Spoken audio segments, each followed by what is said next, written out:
المنافس الوحيد في البطوله كلها اللي انا ما كنتش احب اقابله هو المغرب. الوحيد. انا عادي ما عنديش مشكله، انا لعبت فرنسا خسرت بس عملت ماتش، لعبت اسبانيا كسبت، وما كانش عندي مشكله اقابل اليابان اقابل الارجنتين، ما عنديش مشكله. المشكله اللي هو المنتخب الوحيد اللي كان هيبقى عندي معاه مشكله لعده عوامل هو المغرب. ليه؟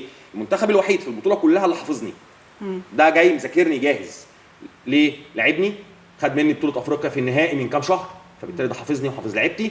بالاضافه ان المنتخب المغربي وهو اصلا في الفئه دي قوي جدا ولعبته محترفين، مدعوم كمان بعناصر جباره اهمهم اشرف حكيمي، افضل باك يمين في العالم بتاع باريس سان جيرمان. فبالتالي هو عليه افضليه كبيره عليا من حيث قوه السكواد، من حيث قوه العناصر، من حيث ان اللعيبه بتاعته محترفه في اوروبا ومؤثره جدا. يعني منتخب المغرب اللي نزل يلعبنا ده في ماتش البرونزيه، 2 بس في الملعب هم اللي بيلعبوا في الدوري المغربي، اللي هم منير المحمدي الحارس نهضه البركان والمدافع قلب الدفاع نقاش بتاع الجيش الملكي.